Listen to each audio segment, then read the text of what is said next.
Here I am, I'm Vincent. This is Marlborough, Vermont, on the Auger Hole Road. It's a beautiful fall day. I'm beginning to get my wood up. And this is what I do every morning. I come out here. I pretty much come out here every day. And this is the writing room. And sometimes I sit on these chairs and write if it's warm enough. Or I go into the room, which was once a wood shop. So this is my red door. It has heat, no plumbing. It has basically all the remnants of my life. And on the walls I have just sort of a history of my life, I suppose, with my children. These are the bronze horses on St. Mark's in Venice. That is a painting by Anne Eaton Parker, my wife's aunt. It's called Archaeology, which is sort of thematic to the way I think, which is shows you civilizations rising and falling.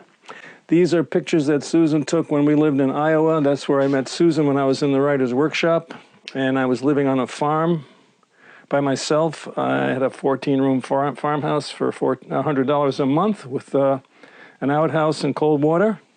Up here are all my books on Italians and Italian Americans on the top shelf. These are all my notebooks, my journals, which I have boxes of, and I don't know what I'm ever going to do with them. It's a plywood desk that I made and I've always had. I basically write usually longhand with a pen, usually on legal paper or in my journal, and sometimes the journal leads to things that I can enter on the computer. Directly across from me is a little postcard of Shakespeare, who stares at me while I work. I keep a typewriter for when I get stuck or when I just want to write in a different way or just kind of break the routine. The bed is, I take naps frequently, especially when the writing gets difficult. I tend to go right to sleep. And then when I wake up, sometimes I have an idea or sometimes I kind of solve the problem that I was thinking about. My grandpa, Vincent, who's I'm named after him, came here in 1901 at age 17 on a steamship called the Trojan Prince.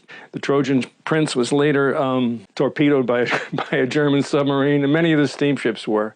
This is my Sicilian grandpa. He came here in 1904, I think, and he was made bread. He was a baker. This is this little flask that he brought from Sicily. He was retired at that point. He worked on the railroad with my other grandpa. Mainly I come in here pretty much every day of the week, even if I don't work. I try not to do anything else except write. I have a sign that says write first thing, and I try to write the first thing without any distractions. Since I write by hand, and I do write on the computer, but mainly I write by hand. So it's a process of printing, editing, reprinting, editing, time after time. You just keep doing it over and over again. You can write. I can write a paragraph 100 times, or a sentence many times. I mean, I think every writer, most writers do that. I'm not the kind of writer who outlines. More or less, I sort of do it as I go along.